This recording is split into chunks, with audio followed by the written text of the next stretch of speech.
Hey guys, welcome to Appalachia's Homestead. Patara with you today on a Q&A session. We're going to try to do maybe one of these a month or something like that.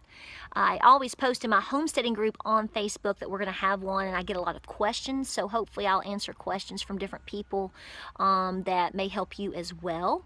I know we're getting a lot of questions in terms of chickens and baby chicks and how to raise them and the conference and just all the things that you typically know and see, starting seeds and all of these things going in from basically winter into spring, because we've got spring fever, right? I mean, it's 65 degrees. It gives you spring fever. So nonetheless, let's hit some of these questions because I know I've got a lot of them, and I know I'm a talker, and I know that time's going to run. So the first person wants to know, Miss Ashley, she wants to know about my husband. How is he doing? He's doing pretty good. We continued on the medications, and we've got a new cardiologist appointment coming up with new group. No complications in recent weeks, so that's positive. We're going to continue to work with diet. He'll be the first to tell you that's the biggest, and that's the biggest issue. It's not the issue that caused this, but you know, weight can be an issue for many health reasons. So working with all of those things. Do I have fruit trees? Yes, I have fruit trees. I have apples. Oh my, apples and plums, and those are the main trees. We have cherry, elderberry bushes, blueberry, blackberry, raspberry, fig, grapes, mulberry, and no, I do not have any peach, although I can eat peaches till the end of time. You know, there's a lot of discussion on pesticides, and a lot of folks will tell you how difficult it is to grow a lot of these things without using them. I'm going to encourage you to do your own research on that. I would use this is why a lot of the Master Gardener classes are good, because even though you do, when you go through a Master Gardening program like I did, you do have people that come in with conventional farming ideas and opinions and experience, and then you will have the exceptions too that have a lot of success, and it's good to hear both sides so you can make your own you know, decisions, what works best for your farm and your area. I will tell you, I have not used any pesticides at all. Now my trees are young, so that's, you know, so I can't say that I have or have not had a bad effect in terms of production because my trees are still young. We planted some big ones. I've got some huge old school seedlings from my neighbor, and the Stamen wine saps and some Golden Delicious and other different things. I've never done that. But you know, there's a lot of things that you may say I'll never ever ever do, and you might end up doing it or modifying it or whatever, so you've got to really do your homework on that, okay? Not giving you the cheap shot out there, you know, I'm just telling you the truth. Let's see, quail. Okay. Just like everything else, people do different things. I keep my quail in a very, very large hutch. I am not expanding on my quail right now. I do have a series of quail videos down in the playlist. I'm tempted to expand my quail because I do like them, and I think the eggs are sweet, but they don't really, I don't find them as sustainable as my ducks or as most of my breeds of chickens, which I'm checking on right now. They're free ranging. So I don't know if I'm answering the question right there. The mesh wire at the bottom has had no effect, and they're doing fine. They've got the mesh wire at the bottom. You could make them an indoor pet if you want to, but they are stanka. They can be kind of stinky. They are not quiet. They are no ma'am. They are not quiet. It's a sound that I enjoy because I enjoy birds. It doesn't bother me at all. In fact, if it was indoors, it probably wouldn't even affect me. But no, they are not quiet at all. At least mine aren't.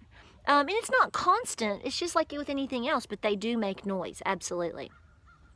Do I have honeybees? No, I do not. But I was getting into honeybees, and I stopped myself because at the time that I was doing all of that, I had an opportunity to buy this cow and get into more dairy. So, you know, you have to pick and choose at times. Mr. Peaches, you have to pick and choose at times what works best for you. I encourage folks to really, really take their time. Your tail just knocked my camera. Really, really take the time to expand. I know people see a lot of expansions here, but again, guys, I'm telling you, it's been years in the making. Okay, so you got to know that, and it's going to be with a lot of other things. Okay. Oh, attention, attention, attention, attention. This cat. Okay. I can't read this one. Okay, let me expand it. Okay, 20 acres. Okay, I don't know. You know, in terms of looking at different places to live, Tennessee is on that one that we know. We know y'all want to come down here. You make fun of us, but you want to live near. I know, we know. You make fun of us, but you want to live with us Tennessee people. We know. We know. We got you figured out. Let me tell you right now, Tennessee is it's really kind of weird because you can be like we're in East Tennessee, and it's very different from going from North Carolina, coming over. If you get into the valley is so beautiful.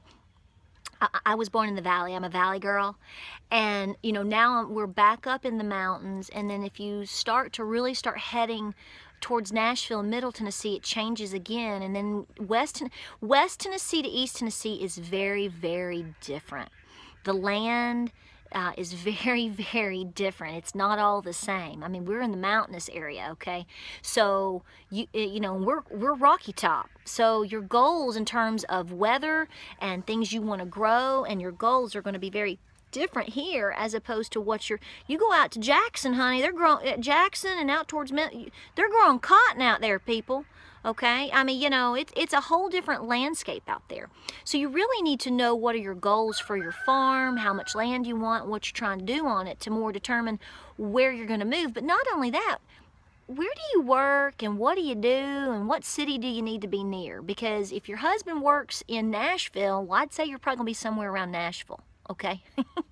He's not going to want to be commuting from Greene County going all the way out, you know, to the Nashville area. That's not feasible. You have to think about your lifestyle in terms of your income and your job and all of that. Now, if that's not a variable for you, then you have to go, okay, what am I looking for? What kind of lifestyle do I want? Am I wanting to be a mountaintop hillbilly, you know, and work with all of that? Or do I want to have more of a flat-based land for my farm? It's very different. So do know that about our state. It is very, very different. And we talk different. People in West Tennessee do not talk like people in East Tennessee. And people in East Tennessee don't talk like people right over the border in North Carolina. It's, I know, it's good stuff. But we know you love us Tennessee people. Okay, you'll be singing Rocky Top before you know it. Okay, and wearing orange. Oh, yes, you will. Okay, okay. Do I think that it's good to house a couple of rabbits in the chicken coop? I don't have a single rabbit on this farm. And the ones that I have seen, I have thought about chasing down and putting in a crock pot because they were trying to eat my lettuce. So, I don't have rabbits. I don't have an interest in rabbits. That's probably, it's not because, okay, let me rephrase that. It's not that I don't have an interest in rabbits. It's just like the honeybees. I'm working with what I love first and what feeds our family first. And then once I get to whatever I'm comfortable with there, or whether it's more or less, then I will get rabbits. The big debate was, am I getting rabbits or quail? And I clearly went with quail. And I think I would like rabbits. Miss Homestead lady is the rabbit lady, and I appreciate the having rabbits, and I would do just as she does, big time in colonies, and all of that. But okay, I would keep my rabbits separate. I think something like that you would want to keep separate, at least in a separate area of your barn where the chickens couldn't get in there. You're not going to want, okay, listen, if you're asking in terms of just general housing, chickens get into, onto, up on, around everything. They will lay eggs in anything. They will poop on anything if you give them the opportunity to. Don't think they won't. I'm telling you they do. That's why I'm cleaning my barn today. We have to really separate out stalls. My silky stall, my utility stall, you cannot get in unless I open the gate. They are completely kept out, okay? So there's a reason for that. My silky stall is where my quail hutches are and where my silkies who are low to the ground are, but there's not any other breeds coming in there because they will get up on the quail and they will get up on top of anything, and they will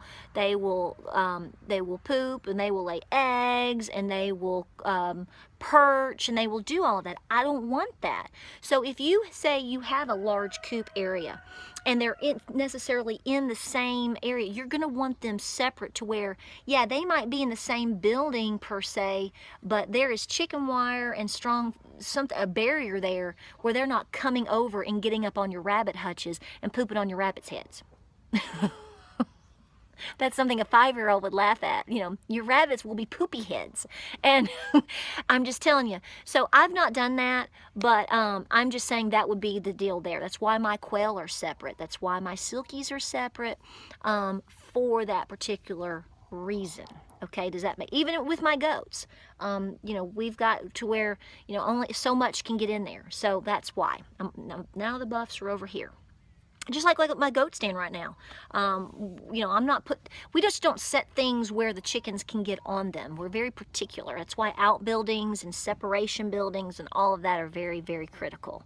Okay, I do, in terms of homeschooling, a mix of curriculum.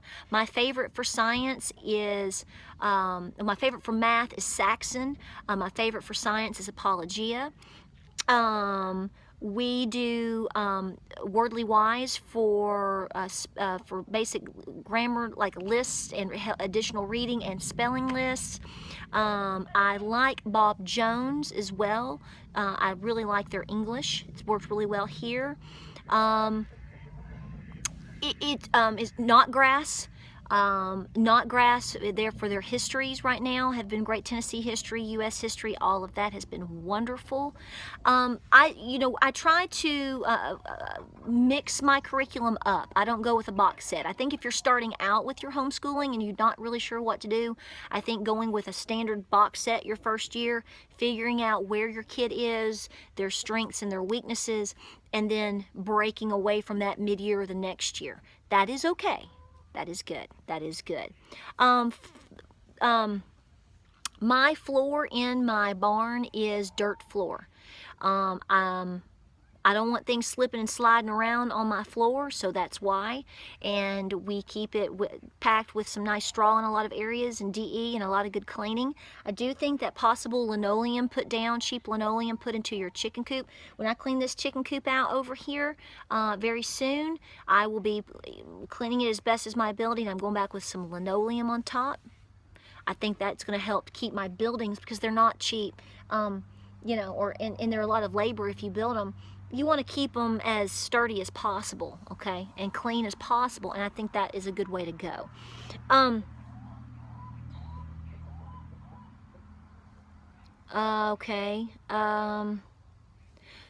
Advice for new homesteaders is going to be the same thing that I say in so many of my videos, which is to start small and build small.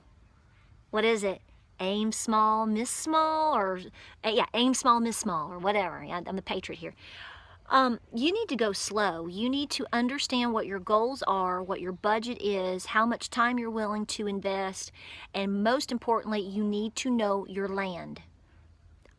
That sounds like what to a lot of folks, but when you get into your homestead, new homestead area, your home, after a year or two, you're quickly going to go, I wish I hadn't put that there, it floods.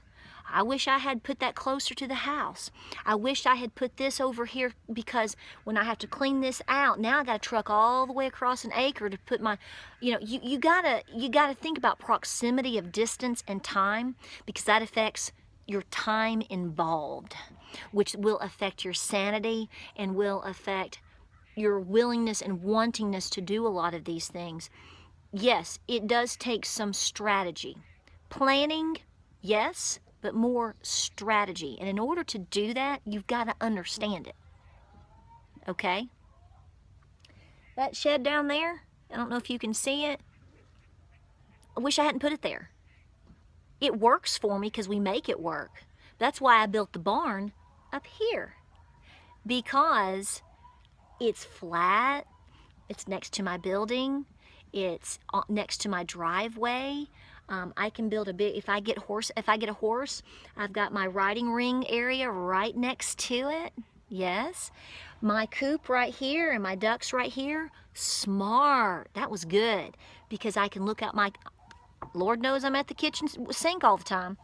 So I can look out and see them all the time. Are they okay? Did the coop door shut? Is there any distress? Whatever. It's flat, doesn't flood. So that, I don't know what I was thinking.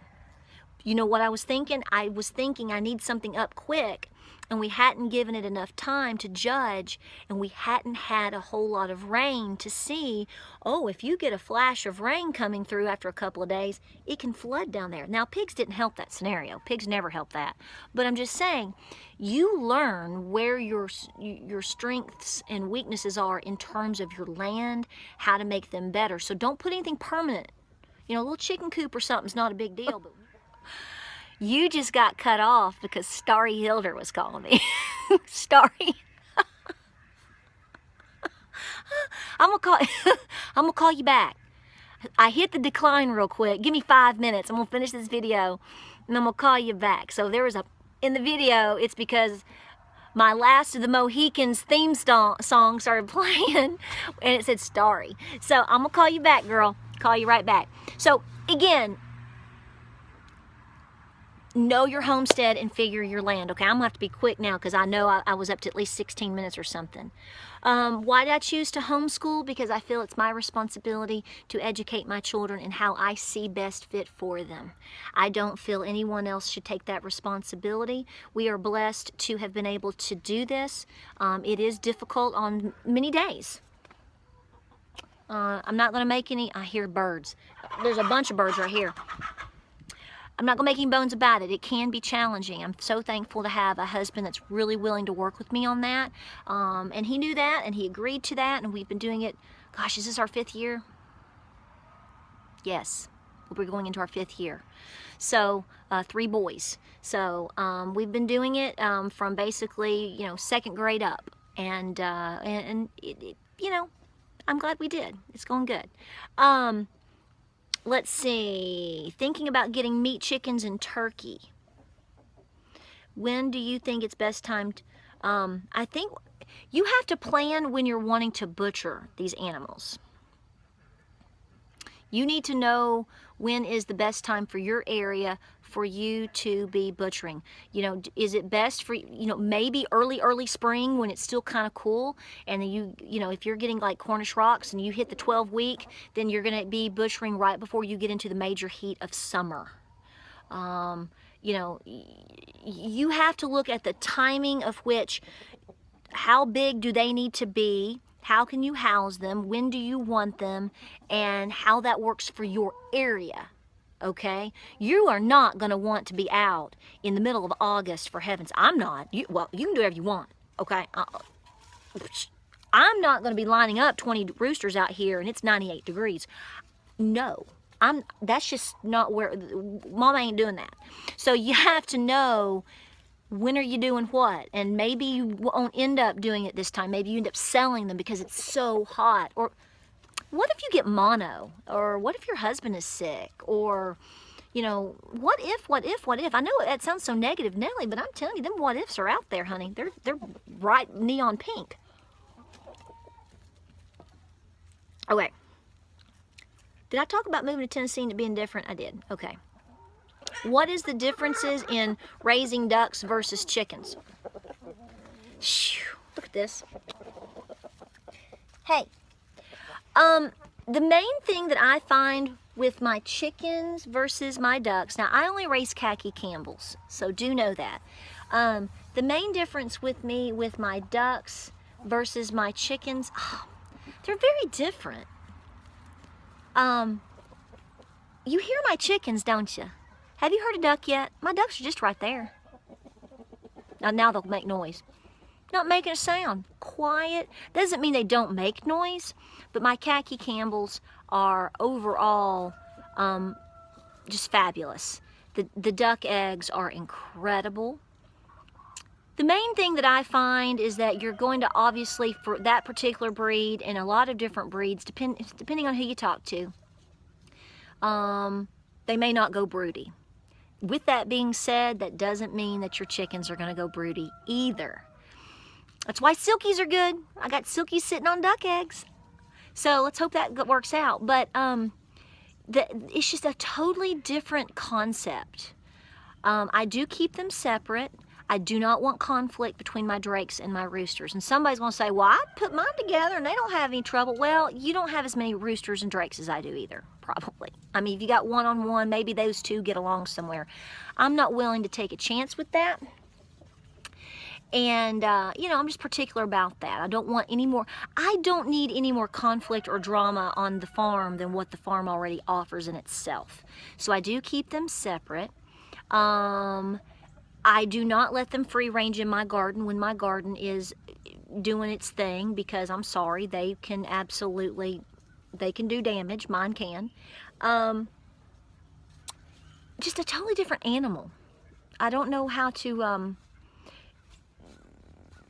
I don't have animals that require have massive water needs. The ducks, I keep a baby pool, and they will get in it, and they preen, and they dunk their heads, and they do all the different things that they're doing. But that's why they're so simple compared to so many other things. Obviously, I've never had a drake attack me. Never had. I have never had any issues with any of those ducks in there. They are not... They are skittish, so if you're looking to be like, oh, they're not so much, but that's okay. I understand that and expect that from them. It's just like a livestock guardian dog. Somebody asked me if they could come, and folks, if you come to my farm, I hate to tell people, you're probably not coming into my barn. My dog is not going to let you. And I'm not going to put him through that stress. And no, you will not pet him, because he's not going to want you to pet him. You're not going to want to pet him. A lot of times what you see on film is not necessarily what you would see if you come, not because you're not seeing what's real. You're seeing an animal interact with me that knows me. He or she may not interact like that with you. The cow, the Buff Orpington, the Great Pyrenees. So there is a reality there. I love my ducks. I love them. I do. I love them so much. I hear chickens, don't hear ducks. Okay, what else? Am I getting all of it? Yes, there will be videos of the conference on May the 6th. Let me tell you a little bit about this real quick to close it out. The conference is on May the 6th. Guys, we're talking Starry Hilder, John Knoll, J Knoll Zero, Deep South Homestead, killer people from my LGD group bringing the livestock guardian dogs and the goats. I'm going to be doing live demonstrations. You've got Old Alabama Gardener. You've got Molly Green Magazine and the Old Schoolhouse Magazine. You've got, we're going to have folks with essential oils. We're going to have lots of different vendors. You're going to have me teaching chickens for children. You're going to be having a quilting class. You're going to be having the crochet class, obviously. You're going to be having how to really plan and start a homestead with the frugal farmer. You're going to have the intro to basket weaving. You're going to have Tania from Lucas Farm is coming. She's going to be talking about dairy and dairy animals and how to make dairy profitable and a more business mind management with that on your farm. You're going to have Rachel from Tiermar Farms, who does the Mid-South education. That conference, my sister, I call it my sister conference. She's coming. They raise pigs. She's going to be talking about pigs. She does a great job. Just an abundance of classes. May the 6th, Crossville, Tennessee. I'm going to put the link below in terms of the Great Appalachian Homesteading Conference and Eventbrite, the tickets. We have the early bird special going on until 4/20, April 20th, okay? I picked that day to remember because it's my youngest boy's birthday. See how simple I keep things? You know, that's my planner, you know. And the early bird special is intro ticket prices. They do go up after that date. And the reason people do that is because we have to have an idea of numbers. Okay, you know, you're renting a place to hold a large amount of people. You have to have a general idea of how many hundreds of people are we talking, you know, to be able to plan better. So you're going to get the best ticket prices for you and your older children through 4/20. So giving you a heads up on that. Questions are still coming in. So we are just really excited about that. It's going to be just incredible. We have a lot of special plans that we haven't really even announced yet. It's just going to happen.